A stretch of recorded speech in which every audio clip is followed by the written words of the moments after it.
안녕하십니까. 통일전망대 김필국입니다. 차미연입니다. 코로나19와 대북 제재 등으로 북한의 자한난이 갈수록 심각해지고 있다죠. 네, 대부분 수입에 의존해야 되는 만큼 원자재 관련 분야는 그야말로 비상이라고 하는데요. 네, 그런데 최근 북한은 이른바 주체철이 쏟아지고 있다면서 철 생산을 대대적으로 선전하고 나섰습니다. 네, 독창적인 공법으로 철을 만든다 이렇게 자랑하는데요. 박철영 기자, 먼저 이른바 주체철 소식부터 알아볼까요? 네, 북한은 요즘 각지 제철소 등에서 철 생산에 여념이 없는 모습을 특집 프로그램을 통해 잇따라 보도하고 있는데요. 김책 제철 연합기업소 등지에서 철 생산 능력을 확장하는 공사에 전력을 다하고 있다. 자체적인 기술과 원료로 철을 만들어내고 있다고 강조합니다. 몰료의 국산화를 실현해 나가면서 필요한 생산 공정을 자체의 힘으로 꾸려 강철 생산에 이바지하고 있습니다. 한밤에도 트럭을 동원해 자재를 운반하고 중장비로 철근을 옮기는 모습도 연신 내보내고 있습니다. 강철 생산 방법을 부단히 완성하면서 대담하게 설계하고 대담하게 실천해 나가며 매일 많은 양의 쇳물을 뽑아냈습니다. 네, 북한이 말하는 이른바 주체철은 어떤 건가요? 철광석에서 철을 뽑아내려면 통상 코크스라는 재료가 필요한데요. 무연탄으로는 얻을 수 없고 높은 열을 내는 역청탄이 있어야 합니다. 하지만 북한에서는 역청탄이 생산되지 않고 비싼 코크스를 전량 수입에 의존해 왔었는데요. 코크스 대신 북한에 많은 무연탄을 활용해 철을 생산하는 방법을 지난 2009년 확립했고 이를 이른바 주체철 공법이라고 말합니다. 과거 김정일 위원장은 주체철 제강법 완성이 핵실험 성공보다 위대하다고 말하기도 했습니다. 3차 핵시험의 성공보다 더 위대한 승리이며 주체철 공업의 완성이고 주체적인 금속 공업의 완성이라고 격조 높이 선언하셨습니다. 그렇다면 북한의 철이 부족하지 않다는 건가요? 북한의 철광석 매장량은 약 50억 톤으로 세계적으로 10손가락 안에 꼽힐 만큼 많습니다.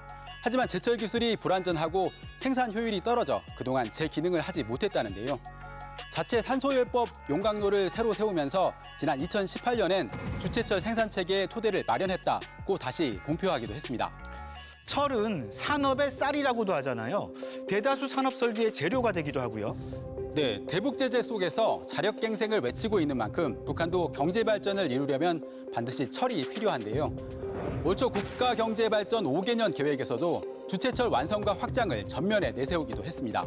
주체철 생산 체계를 기술적으로 완성하고 능력을 확장하며 철강제 생산을 결정적으로 누려야 합니다. 그래서인지 최근 각 제철소마다 철 생산을 늘리기 위해 고심하고 있다는 보도도 잇따릅니다. 주어진 현 조건에서 쇳물 생산을 더욱 누리기 위한 새롭고도 합리적인 기술 혁신안들을 적극 받아들여서 지금 주체철 생산 체계를 보다 더 기술적으로 완성하기 위한 이런 사업들이 본격적으로 진행되고 있습니다. 북한이 철 생산에 말 그대로 총력을 기울이는 것 같네요. 주체철 증산의 열망이 예술작품에 담기기도 하는데요. 용광로를 배경으로 붉은 옷의 무용수가 샘물이 흐르는 것처럼 손을 흔드는 이 공연은 북한 국립민족예술단의 주체샘물 쏟아진다는 제목의 혼성 구무입니다.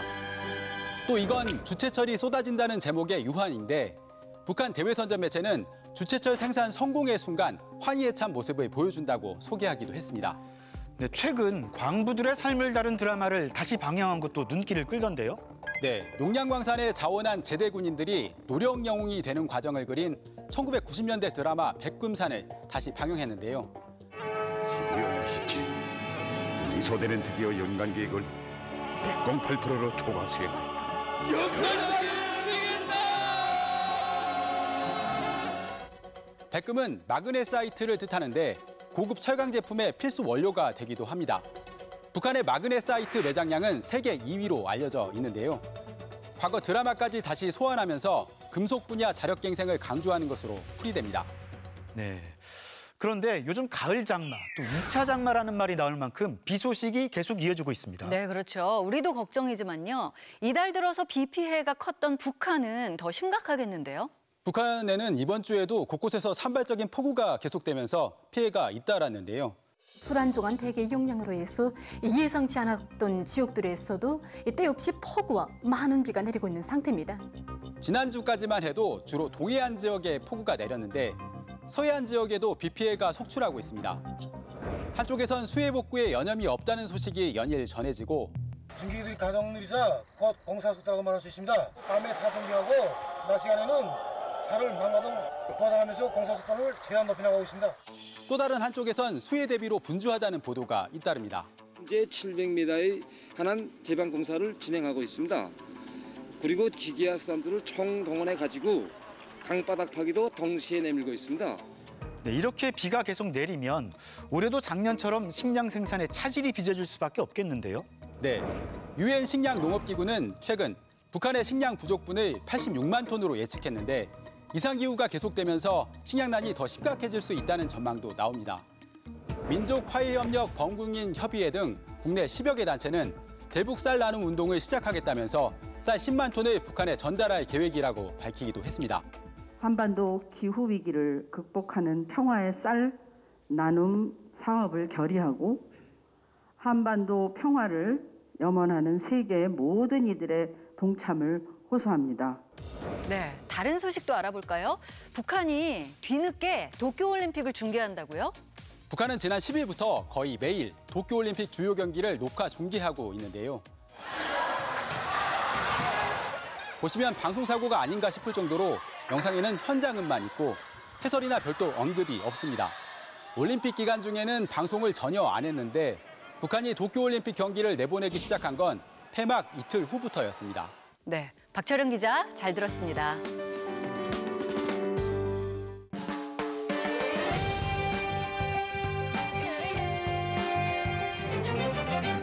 지금 세계의 이목이 아프간으로 쏠려 있습니다. 미군이 아프간을 떠나고 아프간 시민들이 탈출하는 모습을 보면서 과거 베트남 패망 당시를 떠올리는 분들도 있는데요. 네, 국제 정치의 냉정한 현실을 여실히 보여주는 것 같은데요. 한미 동맹이나 주한미군에도 영향을 미치지 않을까? 또 북핵 문제는 어떻게 되는 건지 궁금해집니다. 네, 아프간 사태의 파장이 과연 한반도에 어떤 영향을 끼칠까? 최유찬 기자가 살펴봤습니다.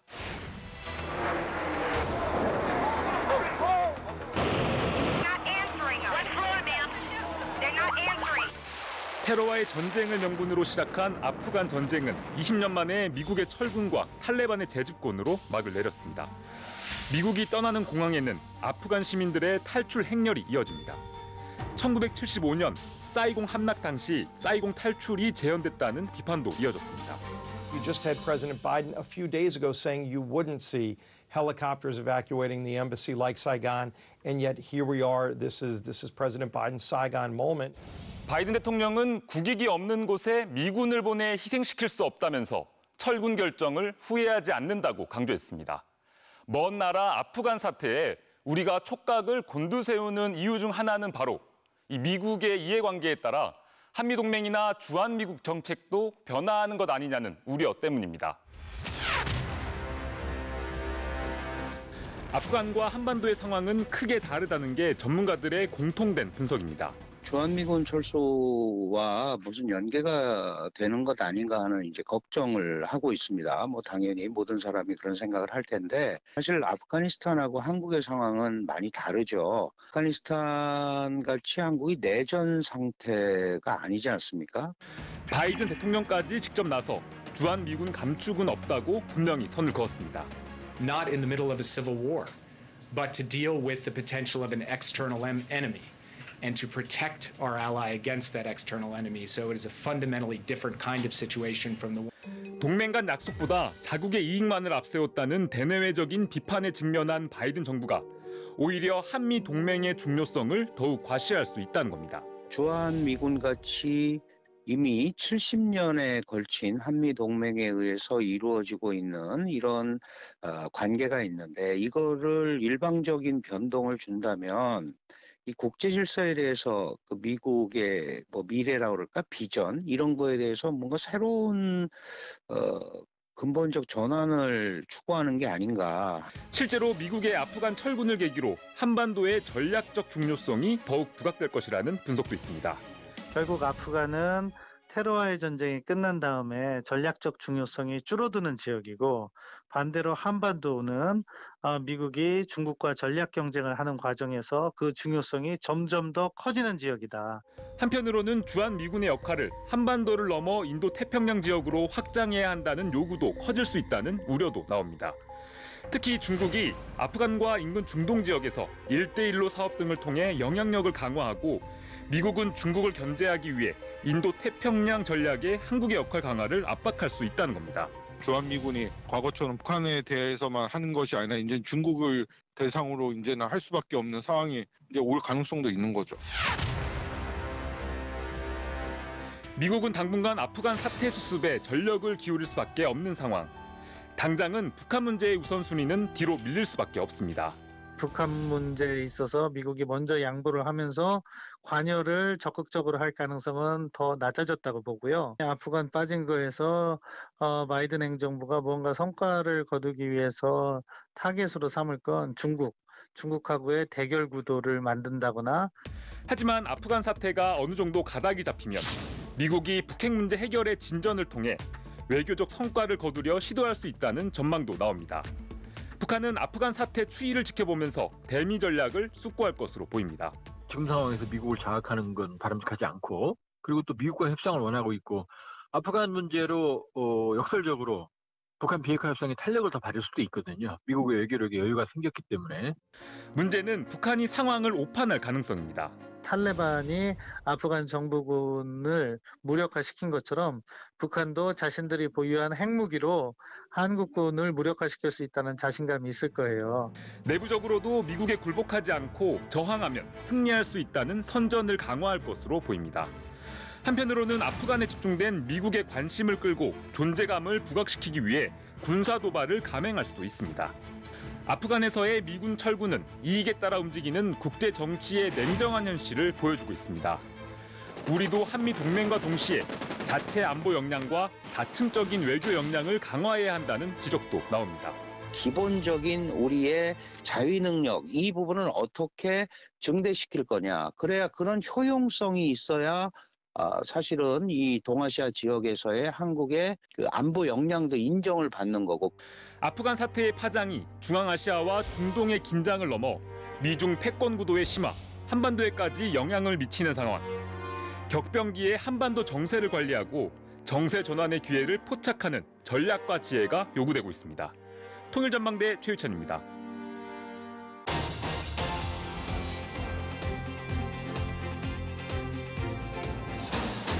코로나19에 또 기후변화에 여러 요인이 있을 텐데요. 요즘 세계적으로 식료품 가격이 오르고 있다는 뉴스 계속해서 나오고 있죠. 네, 그렇죠. 설탕이며 식용유 가격도 올랐고요. 다른 제품도 줄줄이 인상되고 있습니다. 그런데 북한은 상황이 더 심각하다는데요. 과연 어떤지 알아보겠습니다. 도움 말씀 주실 두 분입니다. 어서 오세요. 안녕하세요.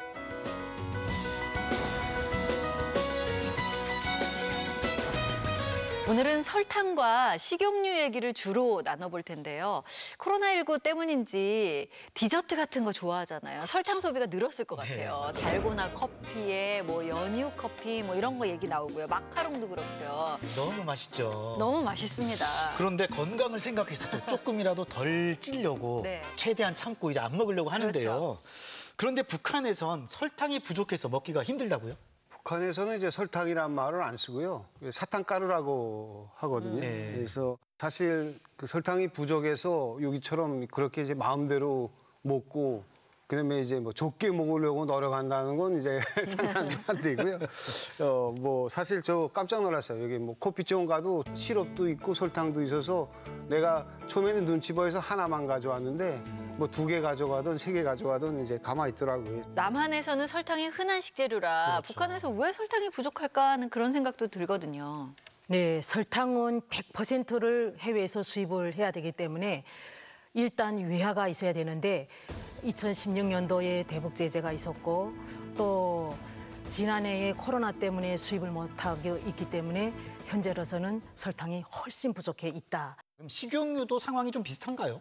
식용유 같은 경우도 뭐 100%는 하지만 한 70%나 80% 정도를 꼭 수입에 의존을 해야 됩니다. 그래서 서로 그 식용유를 만드는 기본 주원료가 콩인데 그 콩 재배 면적도 낮고요.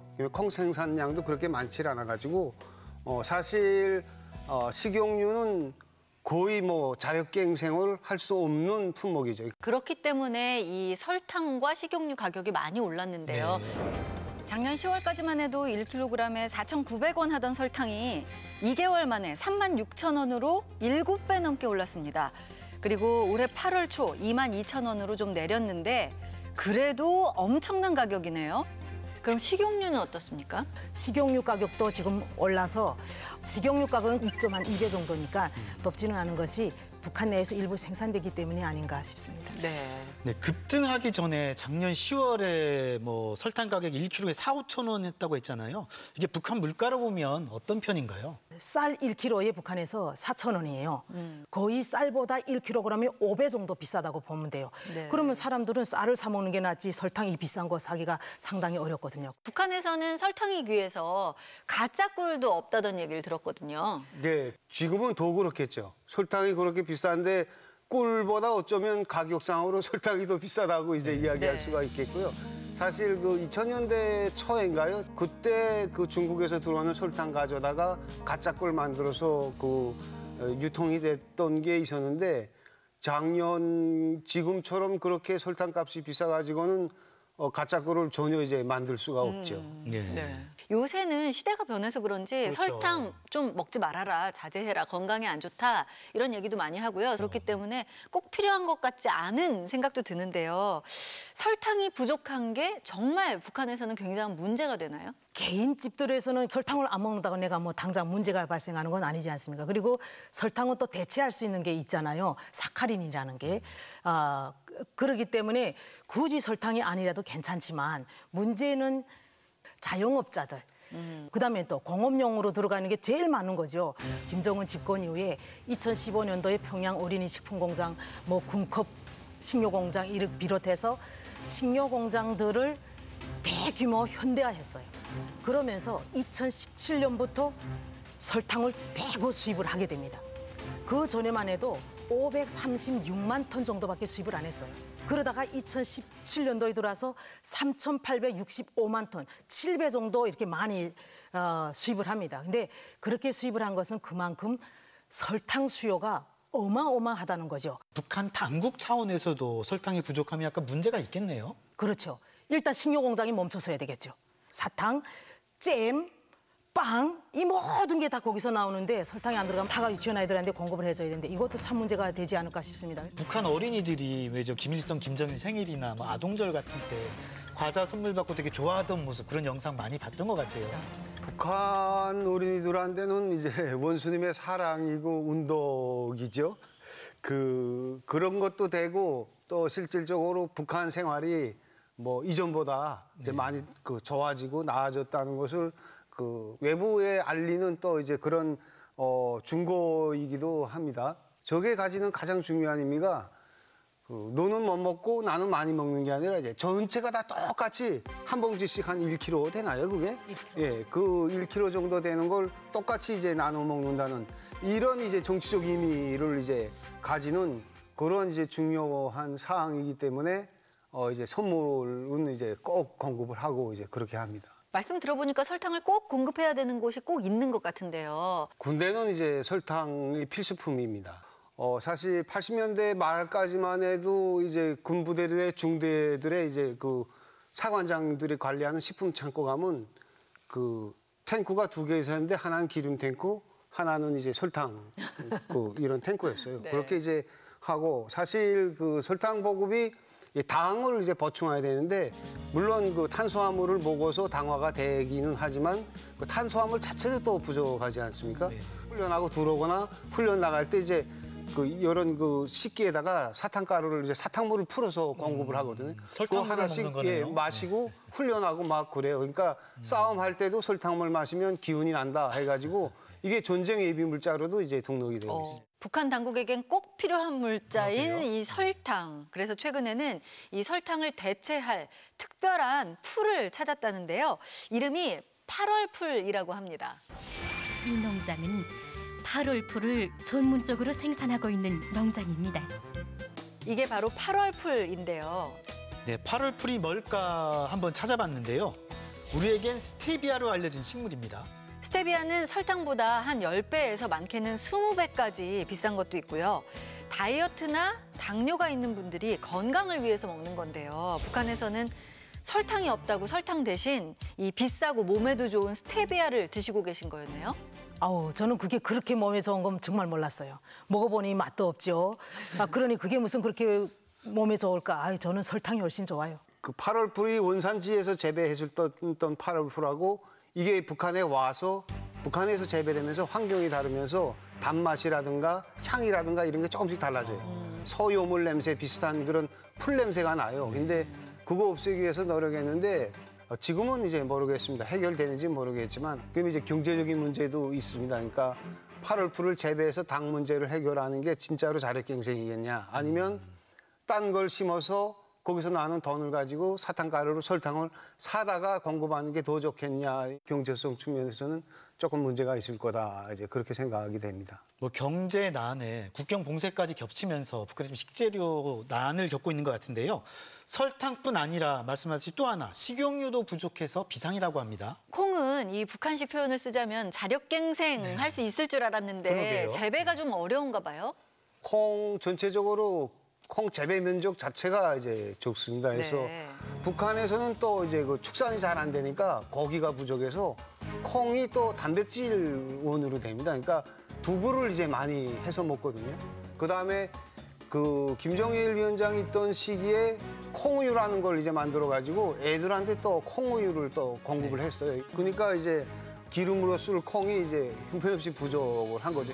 식용유도 요새는 기름 어지간하면 안 먹으려고 에어프라이어에 해가지고 맞습니다. 먹기도 하잖아요. 북한에서는 이 식용유를 음식에 많이 넣어서 드신다고요? 북한 사람들은 오히려 많이 먹어야 되겠죠. 지방이 없어요, 지방이 일단. 지방이 부족하니까 기름은 꼭 먹어야 된다, 식용유를. 그러니 모든 반찬에는 다 기름을 쓴다. 반 숟가락씩 이렇게 써서 반찬을 해먹고 그랬는데 지금은 기름을 너무 많이 먹어 지방이 때문에 거의 안 먹고 하지만 북한 사람들은 식용유만큼은 정말 필수적인 식품이라고 볼 수가 있는 겁니다. 네. 북한 남자들은 채소라고 안 하고요. 그냥 풀이라고 해요. 풀에 그래도 기름이라도 한두 방울 좀 이렇게 들어가야 그래도 이게 사람이 먹는 음식이구나 이런 생각. 이제 어떤 말이냐면 이제 그 나이론국이라는 말을 이제 많이 하거든요. 기름방울이 없는 거 보고 나이론국 해요. 그래서 기름 좀 또 있고 그래야 보기도 좋고 이런 게 먹어야 속도 든든하고 열도 나고 하니까 사실 식용유를 많이 사용하는 편입니다. 네. 예전에 우리나라 다가 북한 주민들한테 그렇게 인기였다 뭐 그런 말을 들은 적도 있습니다. 그러니까 90년대 중반에는 한국산 제품도 들어와요. 소고기 다는 한 반 숟가락 정도 조금만 이렇게 딱 떨고 여도 고기를 먹는 느낌을 주니까 그게 너무 좋은 거죠. 그러니 한 봉지를 사면 비싸게 주고 사면 정말 조금씩 이어서 1년 내내 먹곤 그랬습니다. 고기 대체품이라고 하니까 이 뭐 식용유 뭐 이런 거라도 좀 북한 주민들이 마음껏 먹을 수 있었으면 좋겠다 하는 마음도 들거든요. 사실 북한 주민들의 그 현재 영양 상태가 굉장히 이제 심각하거든요. 그래서 이제 단백질 부족하지, 탄수화물 부족하지, 지방 부족하지 이렇게 이제 다 부족한데 그래도 이제 기름이라도 조금 쳐서 먹으면 그래도 이제 그 영양 상태가 이제 보존은 되거든요. 이게 완전히 개선은 안 되지만 하루라도 빨리 이제 뭐 무역도 재개하고 그래가지고 북한 주민들한테 이제 그 기름만큼은 콩기름만큼은 식용유만큼은 좀 이제 그 제대로 싼 값에 사 먹을 수 있는 그런 그 환경이 조성됐으면 좋겠다는 생각이 듭니다. 네. 북한이 또 그 일시적인 것이 아니라 지속적으로 계속 주민들이 이런 영양을 공급할 수 있는 그런 환경, 그러니까 기업의 변화, 정책의 변화죠. 그런 것이 필수적으로 필요하겠다라는 생각이 듭니다. 네. 네, 설탕이며 식용유 가격 급등. 물론 우리한테도 달갑지 않은 소식이지만 북한 주민들 삶에는 훨씬 더 큰 문제일 수 있겠다 싶습니다. 네, 북한 주민들도 먹을거리 걱정에선 이젠 좀 벗어났으면 좋겠습니다. 오늘 도움 말씀 고맙습니다. 감사합니다.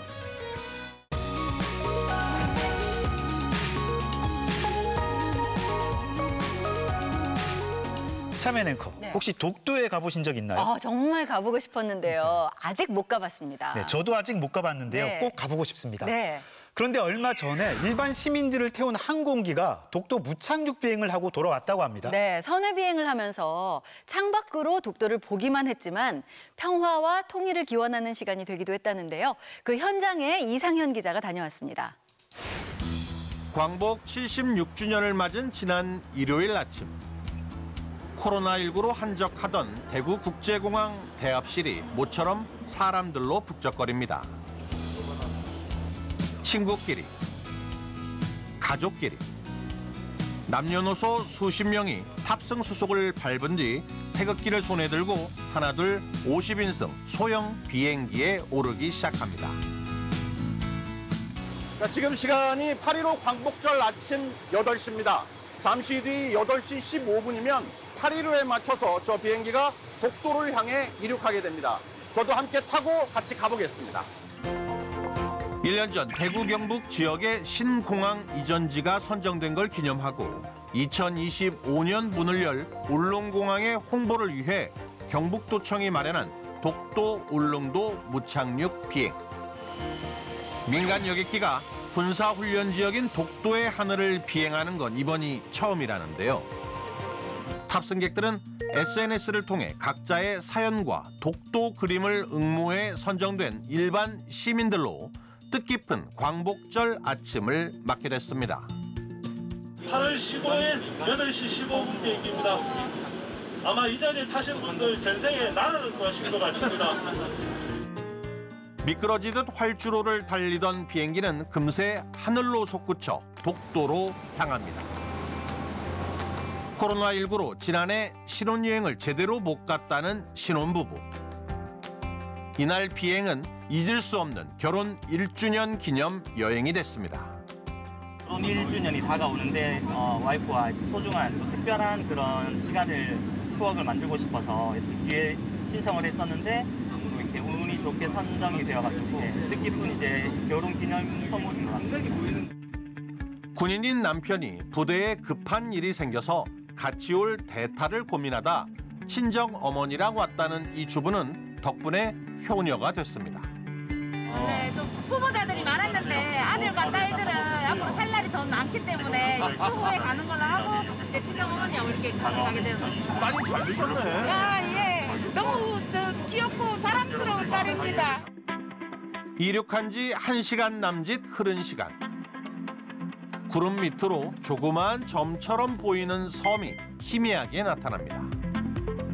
항공 2,400m로 강화를 했습니다. 현재 우측 2시 방향으로 보시면 독도를 확인하실 수 있습니다. 독도 찾기에 나선 승객들. 저거 아니에요, 저거? 저 밑에. 찾았어요? 저거 아니에요? 밑에? 구름 밑에? 비행기가 독도 쪽으로 근접하며 선회 비행을 하자 우리 국토의 최동단, 통일 한반도의 등대가 될 독도가 선명하게 그 모습을 드러냅니다. 선착장과 등대 같은 시설물들이 있는 동도, 동도보다 조금 더 큰 서도, 그 밖에 89개의 부속 도서로 이루어졌는데요. 남북한이 이미 하나가 돼 있는 광활한 동해바다 위로 우뚝 솟아있는 우리 땅. 그 장엄하고 신비스러운 모습에 승객들은 탄성을 자아낼 수밖에 없습니다. 이게 저희가 이제 배 타고 돌아왔을 때 볼 때는 조금 많이 힘들었거든요. 울렁울렁거리고. 그래도 바다 딱 밟았을 때 뭔가 불안한 게 있었는데 비행기 타고 보니까 또 더 새롭고. 싱어송라이터로 활동 중이라는 한 여성 승객은 즉석 기내 연주와 독도 노래로 자신의 감흥을 마음껏 뽐냈습니다.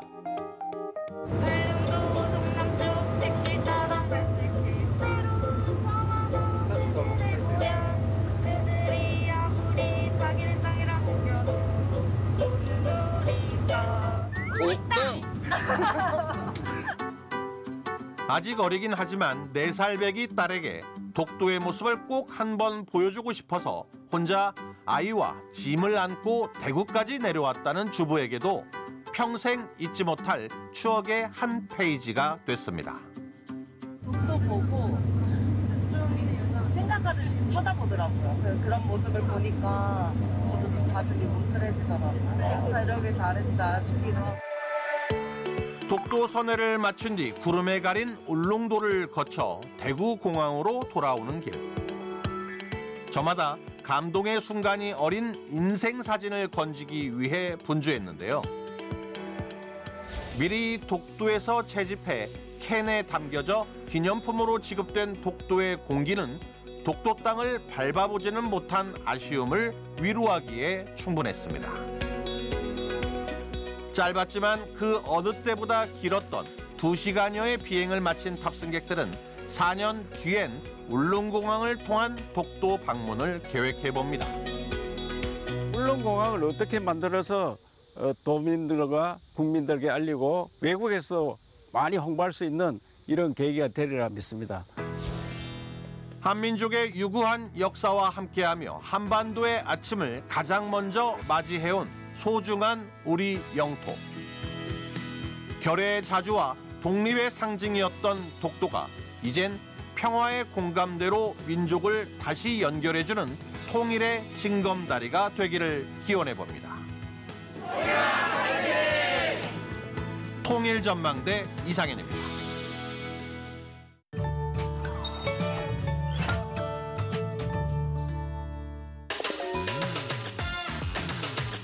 가둔 여성? 쌍둥이 별자리? 처녀자리 아니야? 처녀자리? 아닌가? 마네킹? 가족의 여성. 남성스러운 여성? 북한말 가둔 여성은 직장에 다니지 않고 가정에 있는 여성을 뜻하는 말입니다. 북한말 가둔 여성과 유사한 말로는 가정주부, 전업주부를 들 수 있습니다. 가족 여성이라고 했잖아. 맞네. 위치가 진짜 안 되네요. 전 북한에서 여성을 여성이라고 하는 것이 그거에 대해서 처음 알았어요. 모레 월요일이 처서라고 합니다. 아침 저녁으로 선선해졌는데요. 유난히 무더웠던 올 여름도 이제 끝이 보이는 것 같습니다. 네, 일교차가 커지는 만큼 건강에도 각별히 유의하시길 바랍니다. 통일전망대 다음 주도 알찬 내용으로 찾아오겠습니다. 고맙습니다.